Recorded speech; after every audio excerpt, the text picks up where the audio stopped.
Here we go, chapter 3. Morgan walked Eli to his locker, as she'd done all week, fulfilling a promise that she had made to Katie and James. Just make sure he's settled, Katie had instructed. He clearly wasn't settled now, though. He'd carried his ruined illustrations with his head drooped, the intricate, expert pencil lines soiled by tire tracks across the paper. Eli's locker was at the far end of the school. Morgan had to pass by her own locker to get to his. It meant that she had to walk the distance of the school, all the way there and all the way back, navigating through swarms of grade 7s and 8s, pushing in one direction or the other. To avoid them, Morgan engaged in a sort of dance. She wondered if Eli noticed this. How weird did she look, contorting her body to get through the crowd like she was a jewel thief, trying to avoid 1,000 laser beams. Well, here you are, Morgan watched while Eli opened his locker and placed the drawings inside carefully, as if they were made of glass. Eli hung his backpack on one of the hooks inside the locker and pulled out a binder and a textbook. Math. Morgan had English, language arts, first period. All right. I'll see you at the front doors after school. Morgan moved to leave and then stopped and turned back. Or at lunch. She winced immediately. He had nothing to draw on anymore. I bet if you told Katie and James about what happened, they'd get you a new sketchbook just like the one you had, she said quickly. Nothing would be like the one I had, he said. Okay, well, it wouldn't be from family, but...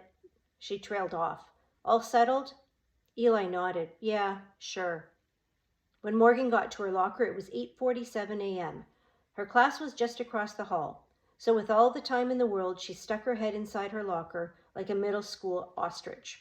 The more time she could spend there, the fewer students would be around when she crossed the hallway.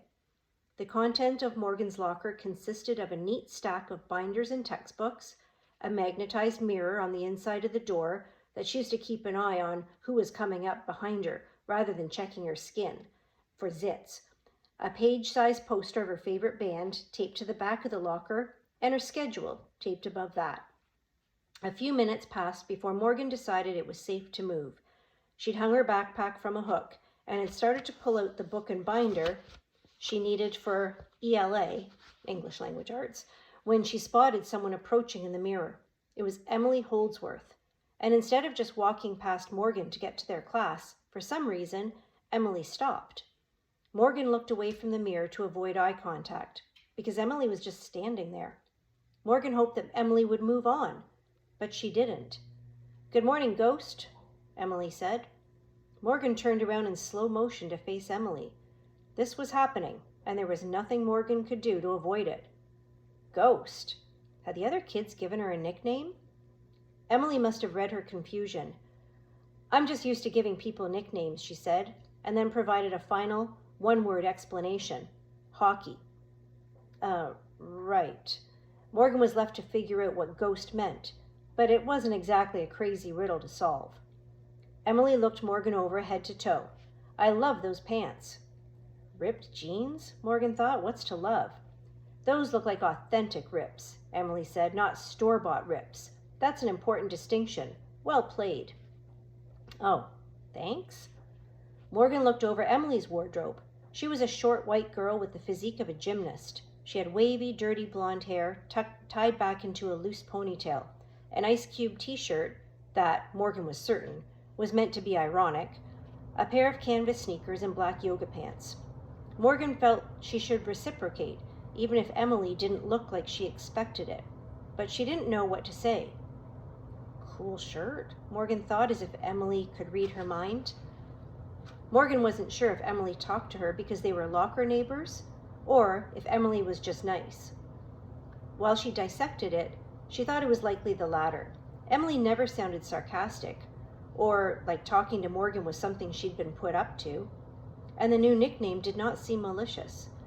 Emily wore a spring jacket for a AAA hockey team, even though it was hot outside, and she'd said it like they were teammates, like Morgan might call Emily something like Holdsy. Hey, Emily waved her hand in front of Morgan's face. Earth to Ghost. Sorry, Morgan said. That's all right, said Emily. It's like when I see you with one of your books, totally in another world. It's not that I'm bored of you, Morgan blurted out. Bored of you? Morgan cringed. Was there a hole she could crawl into? Could she actually stuff her head into the locker? I like your shirt. Thanks. It's ironic, Emily said. Morgan caught herself laughing. Emily looked surprised by it. For some reason, this made Morgan want to hide even more. She checked the time on her phone. 8:56. We should go sit down, Morgan said. Did you finish your poem? Emily asked. Yeah. Instead of reading a book last night, she'd taken her pink Hilroy scribbler, dusted it off, literally, and worked on it for a few hours in the attic, in the exact spot she usually sat to read. The lights weren't installed up there yet, so she used a mix of moonlight and streetlight. I kind of threw 4 stanzas together. What? I worked on mine all week. They stopped at the classroom door. I need to get an A. Don't you always get A's? Morgan asked. Emily shrugged. I don't get A's, I don't play hockey. That's the rule. Morgan put her hand on the doorknob. She could see through the window that the class was full and ready to start. Mrs. Edwards was at her desk, shuffling papers. Want to read mine? Emily asked. Why? Well, I just really want to hear yours, Emily admitted. I thought maybe you'd offer. You read so much. You must be awesome at writing. Oh, I don't... Morgan could feel the poem she'd written last night stuffed into her pocket. She'd ripped it out of the Hilroy scribbler that morning and put it there. Just because I read, I like to write. That's just... It's all right, Emily said. Don't worry about it. The classroom door swung open. Morgan had been leaning against it and tumbled inside. It made all the kids break into laughter. Thankfully, Morgan didn't actually fall, but still, the damage was done. Right then, she did want to be a ghost. We're about to start, Mrs. Edwards said. The class settled. Emily walked in and announced to their teacher, "We were talking about the assignment." Morgan sat at the front of the class beside the windows that overlooked the skating rink and River Heights Community Center. With an empty desk behind her and to the right, she was out of the way. She took her seat and pretended that she couldn't feel all the kids looking at her. She pretended they couldn't see her at all. Good morning, ghost. Mrs. Edwards had platinum blonde hair that fell over her shoulders. She always overdressed for school. Today she was wearing a shiny black sequin dress, as if language arts was a cocktail party.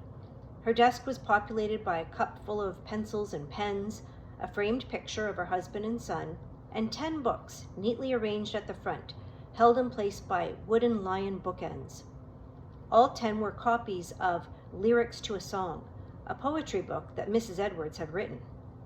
The students lined up to hand in their poetry assignments, and Morgan intentionally went to the back of the line, so that by the time she arrived at the teacher's desk, there was already a stack. She reached into her back pocket and pulled out the crumpled paper. Sorry about that, Morgan cleared her throat. Mrs. Edwards picked Morgan's poem up from a pile, as if it were a piece of trash. What's this? My poem? Morgan said. I see. Mrs. Edwards slid the poem against the side of the desk repeatedly to flatten it, like it was a bill of a candy machine wouldn't accept. Do you think this is appropriate? Mrs. Edwards asked. No, Morgan said.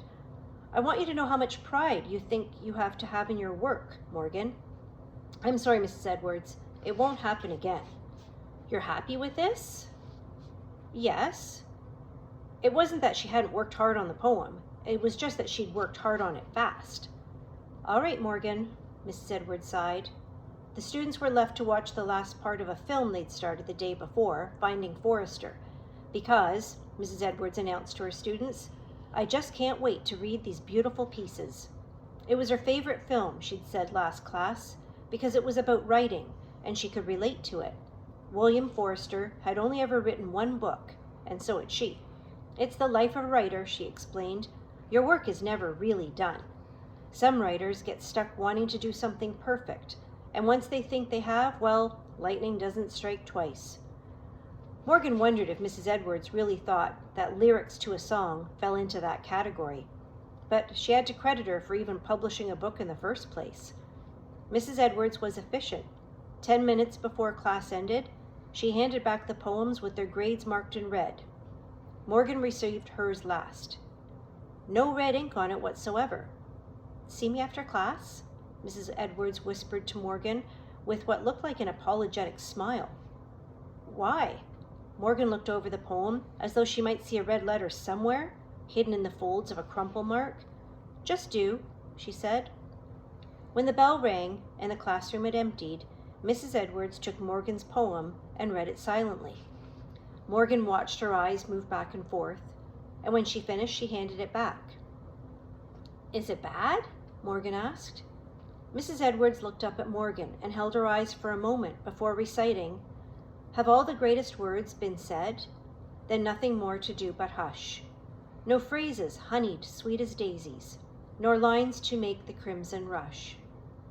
Morgan just sat there, hands crossed on top of her desk. Mrs. Edwards cleared her throat. "Have all the poems been written? Then nothing more to do but hide. No shields with rhymes as hard as steel." "I know what it says," Morgan snapped, but caught her tone. "Sorry, Mrs. Edwards, it's just, I know what it says and I thought it was good." "Well, what's it about, Morgan? What are you trying to say?" It's about, I don't know."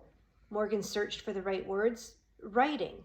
It's about not being able to write because everything good's been written already. It's got layers." "Is that what you're passionate about?" Mrs. Edwards asked. "Well, I'm passionate about writing, sure," Morgan said. "Technically, the poem's really well done," Mrs. Edwards said, "but Morgan, writing is about heart, and I'm not feeling that here. You're so talented. I can see it, but you don't write with any heart." "Are you calling me the Tin Man of poetry?" Morgan asked. "Well, if you are, then I guess I'm the Wizard of Oz.